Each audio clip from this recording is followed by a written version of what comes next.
Hi hello guys, welcome back to Aadya colourful. ನಾನು Suma. Friends, ಇವತ್ತಿನ ವಿಡಿಯೋದಲ್ಲಿ ತುಂಬನೇ ಈಸಿಯಾಗಿ ಟೇಸ್ಟಿಯಾಗಿ ಮಾಡುವಂಥ ಒಂದು ಸ್ನ್ಯಾಕ್ಸ್ ರೆಸಿಪಿಯನ್ನು ನಿಮ್ಮ ಜೊತೆ ಶೇರ್ ಮಾಡ್ಕೊಳ್ತಾ ಇದ್ದೀನಿ. ಮೆಂತ್ಯ ಸೊಪ್ಪಿನಿಂದ 10 ನಿಮಿಷದಲ್ಲಿ ಗರಿಗರಿಯಾದ ವಡೆನ ತಯಾರಿಸಿ ತಿಂತಾ ಇದ್ರೆ ಇದರ ರುಚಿನ ಮರೆಯೋಕೆ ಆಗೋದಿಲ್ಲ. ಅಷ್ಟು ಟೇಸ್ಟಿಯಾಗಿರುವಂತಹ ಅದ್ಭುತವಾಗಿರುವಂತಹ ಒಂದು ರೆಸಿಪಿ. ಸೊ ಮೊದಲನೇದಾಗಿ ಒಂದು ಬೌಲಿಗೆ ಒಂದು 1/4 ಕಪ್ ಆಗುವಷ್ಟು ನಾನಿಲ್ಲಿ ಅವಲಕ್ಕಿಯನ್ನು ಹಾಕ್ಕೊಳ್ತಾ ಇದ್ದೀನಿ. ನಾವು ತಗೊಂಡಿರೋವಂಥದ್ದು ಗಟ್ಟಿ ಅವಲಕ್ಕಿ, ಪೇಪರ್ ಅವಲಕ್ಕಿ ಅಲ್ಲ, ಮಾಮೂಲಿ ದೋಸೆಗೆಲ್ಲ ಉಪಯೋಗಿಸ್ತೀವಲ್ಲ ಅದೇ ಅವಲಕ್ಕಿಯನ್ನು ಹಾಕ್ಕೊಳ್ತಾ ಇದ್ದೀನಿ. ಸೊ ಅವಲಕ್ಕಿಗೆ ಸ್ವಲ್ಪ ನೀರನ್ನು ಹಾಕ್ಕೊಂಡು ಒಂದು 2ರಿಂದ 3 ಸಲ ಚೆನ್ನಾಗಿ ಇದನ್ನು ನಾವು ತೊಳಿಬೇಕಾಗುತ್ತೆ. ಸೊ ನೋಡ್ಬೋದು ನೀವು ಕೂಡ ಈ ರೀತಿಯಾಗಿ ಇದನ್ನು ವಾಶ್ ಮಾಡಿಕೊಂಡು ತಗೊಳ್ಳೋಣ. ನೀರನ್ನು ಹಾಕಿ ಚೆನ್ನಾಗಿ ಒಂದು 2ರಿಂದ 3 ಸಲ ತೊಳೆದ್ರೆ ಅದರಲ್ಲಿರುವಂಥ ವೈಟ್ ಅಂಶ ಬರ್ತಾ ಇದೆಯಲ್ವಾ, ಸೊ ಅದೆಲ್ಲದು ಕೂಡ ಕ್ಲಿಯರ್ ಆಗುತ್ತೆ. ಈಗ ಇದಕ್ಕೆ ಏನು ಕೂಡ ಹಾಕ್ಕೊಳ್ಬೇಡಿ. ಬೇಕು ಅಂದರೆ 1 ಸ್ಪೂನ್ ಆಗೋಷ್ಟು ನೀರನ್ನು ಮಾತ್ರ ಹಾಕ್ಕೊಳ್ಳಿ. ನೀರೇನು ಹಾಕ್ಕೊಳ್ಳೋದೆ ಹಾಗೆ ಇದನ್ನು ರೆಸ್ಟಿಗೆ ಬಿಟ್ಬಿಡೋಣ ಒಂದು 10 ನಿಮಿಷ. ನಂತರ ಇಲ್ಲಿ ನಾನು ಮೆಂತ್ಯ ಸೊಪ್ಪನ್ನು ತಗೊಳ್ತಾ ಇದ್ದೀನಿ. ಸೊ ಮೆಂತ್ಯ ಸೊಪ್ಪು ಆರೋಗ್ಯಕ್ಕೆ ತುಂಬಾ ಒಳ್ಳೆಯದು ಫ್ರೆಂಡ್ಸ್. ಖಂಡಿತವಾಗ್ಲೂ ನೀವು ವಾರದಲ್ಲಿ ಒಂದು 3ರಿಂದ 4 ಸಲ ಮೆಂತ್ಯ ಸೊಪ್ಪನ್ನು ಉಪಯೋಗಿಸಿದರೆ ಖಂಡಿತ ನಿಮಗೆ ಯಾವುದೇ ರೀತಿ ಆರೋಗ್ಯದ ಸಮಸ್ಯೆಗಳು ಆಗೋದೇ ಇಲ್ಲ. ಸೊ ಈಗ ನಾನು ಇದನ್ನು ಮೆಂತ್ಯ ಸೊಪ್ಪನ್ನು ಚೆನ್ನಾಗಿ ನೀರಲ್ಲಿ ಒಂದು 2 ಸಲ ಇದನ್ನು ತೊಳೆದು ತಗೊಳ್ತೀನಿ. ಹಾಗೆ ಸೊಪ್ಪಲ್ಲೂ ಕೂಡ ನೀರಿನಂಶ ಇರಬಾರ್ದು, ಆ ರೀತಿಯಾಗಿ ವಾಶ್ ಮಾಡಿ ಅದನ್ನು ಸ್ವಲ್ಪ ಡ್ರೈ ಮಾಡ್ಕೋಬೇಕಾಗುತ್ತೆ. ಅವಲಕ್ಕಿ 10 ನಿಮಿಷ ಆಗಿದೆ ನೆನೆಸಿ, ಅದನ್ನು ಚೆನ್ನಾಗಿ ಮ್ಯಾಶ್ ಮಾಡ್ಕೊಳ್ಳೋಣ. ಸೊ ಫ್ರೆಂಡ್ಸ್, ನೀವ್ಯಾರಾದ್ರೂ ಫಸ್ಟ್ ಟೈಮ್ ನನ್ನ ಚಾನಲ್ಗೆ ವಿಸಿಟ್ ಮಾಡಿದ್ರೆ ಪ್ಲೀಸ್ ಚಾನಲ್ನ ಸಬ್ಸ್ಕ್ರೈಬ್ ಮಾಡ್ಕೊಳ್ಳಿ, ಹಾಗೆ ಲೈಕ್ ಮಾಡಿ, ಮತ್ತು ಹೆಚ್ಚು ಶೇರ್ ಮಾಡೋದಂತೂ ಮರಿಬೇಡಿ. ತುಂಬ ಈಸಿ ಇರುವಂಥ ಒಂದು ಸ್ನ್ಯಾಕ್ಸ್ ಇದು. ಸೊ ಏನಾದರೂ ಒಂದು ಸ್ನ್ಯಾಕ್ಸ್ ತಿನ್ನಬೇಕು ಅಂತ ಅನ್ನಿಸ್ತಾ ಇರುತ್ತಲ್ವ, ಸೊ ದಿಢೀರಾಗಿ ಮಾಡ್ಕೊಳ್ಳುವಂತಹ ರೆಸಿಪಿ ಯಾವುದಾದ್ರೂ ಇದೆಯಾ ಅಂದರೆ ಖಂಡಿತವಾಗ್ಲೂ ಈ ಒಂದು ರೆಸಿಪಿಯನ್ನು ನೀವು ತಯಾರಿಸಿ ತಿನ್ಬೋದು. ಸೊ ಅವಲಕ್ಕಿಯನ್ನು ಚೆನ್ನಾಗಿ ನಾನು ಅದನ್ನು ನಾದ್ಕೊಳ್ತಾ ಇದ್ದೀನಿ. ನೀರೇನು ಕೂಡ ಮತ್ತೆ ಹಾಕ್ಕೊಳ್ತಾ ಇಲ್ಲ. ಸೊ ನಮಗೆ ಹಿಟ್ಟಿನ ರೀತಿ ಆಗಬೇಕು ಅವಲಕ್ಕಿ, ಆ ರೀತಿಯಾಗಿ ಇದನ್ನು ಚೆನ್ನಾಗಿ ಕೈಯಲ್ಲಿ ಸಾಧ್ಯವಾದಷ್ಟು ಮ್ಯಾಶ್ ಮಾಡಿಕೊಂಡು ಹಿಟ್ಟಿನ ರೀತಿ ನಾವು ಮಾಡ್ಕೋಬೇಕಾಗತ್ತೆ. ನೋಡಿದ್ರಲ್ಲ, ಈ ರೀತಿಯಾಗಿ ನಾನು ಕಮ್ಮಿ ಕ್ವಾಂಟಿಟಿಯಲ್ಲಿ ಮಾಡ್ಕೊಳ್ತಾ ಇದ್ದೀನಿ. ನಿಮಗೆ ಹೆಚ್ಚಿಗೆ ಬೇಕು ಅಂದರೆ ಖಂಡಿತ ಹೆಚ್ಚಿಗೆ ನೀವು ಮಾಡ್ಕೊಳ್ಳಿ. ಓಕೆ, ಸೊ ಈಗ ಒಂದು ಮಸಾಲೆಯನ್ನು ರೆಡಿ ಮಾಡ್ಕೊಳ್ಳೋಣ. ಸೊ ಮೊದಲನೇದಾಗಿ ಒಂದು ಬೆಳ್ಳುಳ್ಳಿಯನ್ನು ನೀಟಾಗಿ ಬಿಡಿಸಿ ಅದರ ಸಿಪ್ಪೆನೆಲ್ಲ ಕ್ಲೀನ್ ಮಾಡಿ ತೊಗೊಂಡಿದ್ದೀನಿ. ಹಾಗೆ ಇಲ್ಲಿ ನಾನು ಒಣಮೆಣಸಿನ್ಕಾಯನ್ನು ತೊಗೊಳ್ತಾ ಇದ್ದೀನಿ. ಸೊ ನಿಮಗೆ ಬೇಕು ಅಂದರೆ ಇಲ್ಲಿ ಹಸಿರು ಮೆಣಸಿನ್ಕಾಯಿ ಕೂಡ ನೀವು ಹಾಕ್ಕೊಳ್ಬೋದು. ಸೊ ಹಸಿರು ಮೆಣಸಿನ್ಕಾಯಿ ಸ್ವಲ್ಪ ಗ್ಯಾಸ್ಟ್ರಿಕ್ಕು ಅನ್ನೋದಕ್ಕೋಸ್ಕರ ನಾನು ಇಲ್ಲಿ ಒಣಮೆಣಸಿನ್ಕಾಯಿನ ಹಾಕ್ಕೊಳ್ತಿದ್ದೀನಿ. ಟೇಸ್ಟ್ ಆದರೆ ಹಸಿರು ಮೆಣಸಿನ್ಕಾಯಿನೇ ಟೇಸ್ಟು ಸೂಪರ್ ಅನಿಸುತ್ತೆ. ಸೊ ನಿಮ್ಗೆ ಯಾವ್ದು ಬೇಕು ನೋಡಿಕೊಂಡು ಹಾಕ್ಕೊಳ್ಳಿ, ಇದು ಕೂಡ ಸೂಪರ್ ಟೇಸ್ಟನ್ನೇ ಕೊಡುತ್ತೆ ಫ್ರೆಂಡ್ಸ್. ಓಕೆ, ಒಂದು ಅರ್ಧ ಸ್ಪೂನ್ ಅಜ್ವೈನು, 1 ಸ್ಪೂನು ಧನಿಯಾ ಬೀಜ ಇಷ್ಟನ್ನು ಕೂಡ ಹಾಕಿ ನಾನು ನೀರೇನು ಹಾಕ್ದಲೇ ಗ್ರೈಂಡ್ ಮಾಡ್ಕೊಂಡು ಬಂದಿದ್ದೀನಿ. ಈ ರೀತಿಯಾಗಿ ನಾವು ರುಬ್ಕೊಂಬರ್ಬೇಕಾಗತ್ತೆ.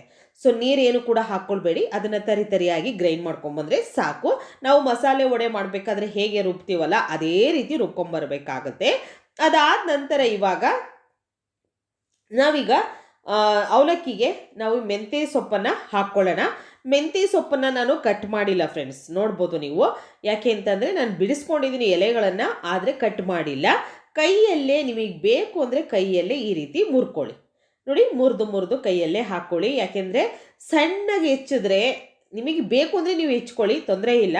ಸಣ್ಣಗೆ ಹೆಚ್ಚೋದ್ರಿಂದ ನಮಗೆ ಅಲ್ಲಲ್ಲಿ ಮೆಂತ್ಯ ಸೊಪ್ಪು ಸಿಗೋದಿಲ್ಲ ಸೊ ತಿನ್ನಬೇಕಾದ್ರೆ. ಅದಕ್ಕೋಸ್ಕರ ನಾನು ಈ ರೀತಿಯಾಗಿ ಹಾಕ್ಕೊಂಡಿದ್ದೀನಿ. ನಿಮಗೆ ಬೇಕು ಅಂದರೆ ನೀವು ಕಟ್ ಮಾಡಿ ಉಪಯೋಗಿಸಿ. ಓಕೆ, ಅದಾದ ನಂತರ ಒಂದು ಈರುಳ್ಳಿಯನ್ನು ಸಣ್ಣಗೆ ಉದ್ದಕ್ಕೆ ಕಟ್ ಮಾಡಿ ನಾನು ಸೇರಿಸ್ಕೊಳ್ತಾ ಇದ್ದೀನಿ. ನೋಡ್ಬೋದು, ಅದನ್ನು ಕೈಯಲ್ಲಿ ಈ ರೀತಿ ಒಂದು ಸಲ ನಾವು ಬಿಡಿಸ್ಕೊಂಡ್ರೆ ಪರ್ಫೆಕ್ಟಾಗಿ ಬಂದುಬಿಡುತ್ತೆ. ನಾವು ಬೋಂಡ ಮಾಡೋದಕ್ಕೆ, ಬಜ್ಜಿ ಮಾಡಬೇಕಾದ್ರೆ, ಈರುಳ್ಳಿ ಬಜ್ಜಿ ಮಾಡಬೇಕಾದ್ರೆ ಹೇಗೆ ಕೈಯಲ್ಲಿ ಈರುಳ್ಳಿಯನ್ನು ಬಿಡಿಸ್ಕೊಳ್ತೀವಲ್ವ ಅದೇ ರೀತಿ. ಈಗ ಚೆನ್ನಾಗಿ ಮಿಕ್ಸ್ ಮಾಡಿಕೊಂಡು ರುಬ್ಬಿರುವಂತಹ ಒಂದು ಮಸಾಲೆಯನ್ನು ಸೇರಿಸ್ಕೊಳ್ತಾ ಇದ್ದೀನಿ. ನೋಡಿದ್ರಲ್ಲ, ಇಲ್ಲಿ ಒಣಮೆಣಸಿನಕಾಯಿ ಮತ್ತು ಬೆಳ್ಳುಳ್ಳಿ, ಬೇಕು ಅಂದರೆ ಶುಂಠಿ ಕೂಡ ತುರಿದು ಹಾಕ್ಕೊಳ್ಬೋದು.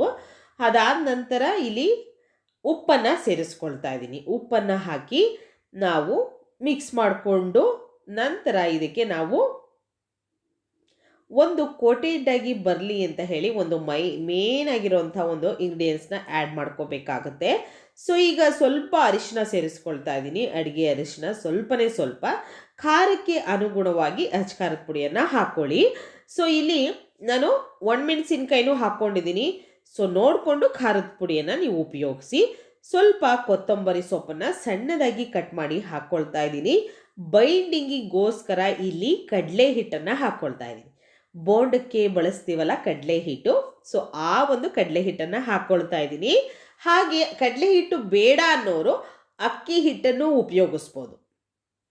ಅಕ್ಕಿ ಹಿಟ್ಟು ಹಾಕಿ ಕೂಡ ನೀವು ಈ ಒಂದು ವಡೆಯನ್ನು ತಯಾರಿಸ್ಕೊಳ್ಬೋದು, ತುಂಬ ಚೆನ್ನಾಗಿ ಬರುತ್ತೆ. ಸೊ ಬೇಕು ಅಂದರೆ ಖಂಡಿತ ನೀವು ತಯಾರಿಸಿ, ಇಲ್ಲ ನೀವೇ ತಯಾರಿಸಿ ತಿಳಿಸಿ ಅಂದರೆ ಖಂಡಿತ ನೀವು ಕಮೆಂಟಲ್ಲಿ ತಿಳಿಸಿ, ನಾನು ಅಕ್ಕಿ ಹಿಟ್ಟಲ್ಲೂ ವಡೆಯನ್ನು ಮಾಡೋ ವಿಧಾನವನ್ನು ತಿಳಿಸ್ಕೊಡ್ತೀನಿ. ಓಕೆ, ಸೊ ಈಗ ಚೆನ್ನಾಗಿ ಮಿಕ್ಸ್ ಮಾಡ್ಕೊಳ್ಳೋಣ. ಈಗ ಇದಕ್ಕೆ ನೀರೇನು ಕೂಡ ಹಾಕ್ಕೊಳ್ಳೋಕೆ ಹೋಗಬೇಡಿ. ಅದೇ ನಾವು ಏನು ಅವಲಕ್ಕಿಯಲ್ಲಿ ನೀರಿನ ಅಂಶ ಇರುತ್ತಲ್ವಾ, ಸೊಪ್ಪಲ್ಲೂ ಸ್ವಲ್ಪ ನೀರಿನ ಅಂಶ ಇರುತ್ತೆ. ಸೊ ಹಾಗಾಗಿ ಇದೇ ಸಾಕಾಗುತ್ತೆ. ಇದು ಸ್ವಲ್ಪ ಗಟ್ಟಿನೇ ಇರಬೇಕು. ತೀರಾ ನೀವು ತೆಳ್ಳಗೆ ಮಾಡಿಕೊಂಡ್ರೆ ನಿಮಗೆ ವಡೆ ಶೇಪ್ ಬರೋದಿಲ್ಲ, ಅದಕ್ಕೋಸ್ಕರ. ಈಗ ಇದನ್ನು ಒಂದು ಚಿಕ್ಕ ಚಿಕ್ಕ ವಡೆಗಳಾಗಿ ನಾವು ರೆಡಿ ಮಾಡ್ಕೋಬೇಕಾಗುತ್ತೆ. ನಾವು ಕಡಲೆಬೇಳೆ ವಡೆ ಮಾಡ್ತೀವಲ್ವಾ, ಅದೇ ರೀತಿಯಾಗಿ ಇದನ್ನು ರೆಡಿ ಮಾಡಿಕೊಳ್ಳೋಣ. ಇದೇ ರೀತಿಯಾಗಿ ನಾವು ರೆಡಿ ಮಾಡ್ಕೊಂಡಿದ್ದೀನಿ. ಸೊ ವಡೆ ಈ ರೀತಿಯಾಗಿ ಎಲ್ಲದನ್ನು ಕೂಡ ರೆಡಿ ಮಾಡಿ ಒಂದು ತಟ್ಟೆಗೆ ಇಟ್ಕೊಂಡಿದ್ದೀನಿ. ಸೊ ಈಗ ಎಣ್ಣೆ ನಾನು ಜಾಸ್ತಿ ಎಣ್ಣೆ ಹಾಕಿ ಡೀಪ್ ಫ್ರೈ ಮಾಡ್ಕೊಳ್ತಿಲ್ಲ. ಸುಮಾರು ಏನಿಲ್ಲ ಅಂದ್ರೆ ಒಂದು 3 ಟೇಬಲ್ ಸ್ಪೂನ್ ಆಗುವಷ್ಟು ಎಣ್ಣೆಯನ್ನು ಹಾಕ್ಕೊಳ್ತಾ ಇದ್ದೀನಿ. ಇಲ್ಲಿ ನಾನು ಡೀಪ್ ಫ್ರೈ ಮಾಡ್ತಾ ಇಲ್ಲ, ಶೆಲ್ಲೋ ಫ್ರೈ ಮಾಡ್ಕೊಳ್ತಾ ಇದ್ದೀನಿ. ಸೊ ಅದಕ್ಕೋಸ್ಕರ ಸ್ವಲ್ಪ ಎಣ್ಣೆಯನ್ನು ಹಾಕ್ಕೊಂಡು ನಾವು ಇದನ್ನು ಫ್ರೈ ಮಾಡ್ಕೋಬೇಕಾಗುತ್ತೆ. ಎಣ್ಣೆ ಸ್ವಲ್ಪ ಚೆನ್ನಾಗಿ ಕಾದಿರಬೇಕು, ಅಂದರೆ ಅದರಲ್ಲಿ ಹೊಗೆ ಬರೋ ಥರ ಕಾದಿರಬಾರ್ದು, ಸ್ವಲ್ಪ ಚೆನ್ನಾಗಿ ಕಾದಿರಬೇಕು. ಬೋಂಡ ಹಾಕೋಕ್ಕೆ ಹೇಗೆ ಕಾದಿರಬೇಕು ಅಂತ ಗೊತ್ತಲ್ವಾ, ಆ ರೀತಿಯಾಗಿ ಎಣ್ಣೆ ಕಾದ ನಂತರ ಈಗ ವಡೆಗಳನ್ನು ಹಾಕಿ ಎರಡೂ ಸೈಡ್ ಕೂಡ ಗೋಲ್ಡನ್ ಕಲರ್ ಬರೋ ಹಾಗೆ ಫ್ರೈ ಮಾಡ್ಕೋಬೇಕು. ನೋಡಿ, ಈ ರೀತಿಯಾಗಿ ಕಲರ್ ಚೇಂಜ್ ಆಗ್ತಿದೆ. ಸೊ ಈ ರೀತಿಯಾಗಿ ನಾವು ಕೇವಲ ಒಂದು 10 ನಿಮಿಷದಲ್ಲಿ ಆಗುವಂಥ ರುಚಿಯಾಗಿರುವಂತಹ ವಡೆ ಇದು. ಸೊ ಮೆಂತೆ ಸೊಪ್ಪಿನಿಂದ ಮಾಡುವಂತಹದ್ದು ಸೂಪರ್ ಟೇಸ್ಟ್ನೇ ಕೊಡುತ್ತೆ. ತುಂಬಾ ಒಂದು ಸೊಪ್ಪು ತುಂಬ ಹೆಲ್ತಿಗೆ ಒಳ್ಳೆಯದು, ಅದಕ್ಕೋಸ್ಕರ ನಾನು ಇದನ್ನು ಶೇರ್ ಮಾಡಿದ್ದೀನಿ. ಸೊ ಈಗ ಎರಡೂ ಸೈಡ್ ಕೂಡ ಗೋಲ್ಡನ್ ಕಲರ್ ಬಂದಿದೆ. ಇವಾಗ ತುಂಬಾ ಈಸಿಯಾಗಿರುವಂಥ ಟೇಸ್ಟಿಯಾಗಿರುವಂಥ ವಡೆ ರೆಡಿಯಾಗಿದೆ.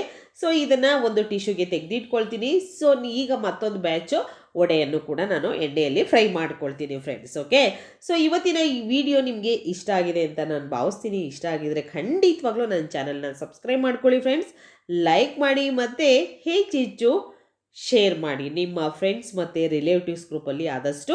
ಹಾಗೆ ನಿಮ್ಮ ಹತ್ರ ಯಾವುದಾದ್ರೂ ಹೊಸ ಸ್ನ್ಯಾಕ್ಸು ಬ್ರೇಕ್ಫಾಸ್ಟ್ ರೆಸಿಪಿ ಇದ್ದರೆ ತಪ್ಪದೆ ಕಾಮೆಂಟ್ ಸೆಕ್ಷನಲ್ಲಿ ತಿಳಿಸಿ. ಖಂಡಿತವಾಗ್ಲೂ ನಿಮಗೆ ಬೇಕಾಗಿರುವಂಥ ವಿಡಿಯೋನ ನಾನು ಶೇರ್ ಮಾಡ್ತೀನಿ. ಓಕೆ, ಸೊ ಇವತ್ತಿನ ಈ ವಿಡಿಯೋನ ಇಲ್ಲಿಗೆ ಮುಗಿಸ್ತಾ ಇದ್ದೀನಿ. ಮತ್ತೆ ಇನ್ನೊಂದು ಹೊಸ ವಿಡಿಯೋ ಜೊತೆ ಬರ್ತೀನಿ.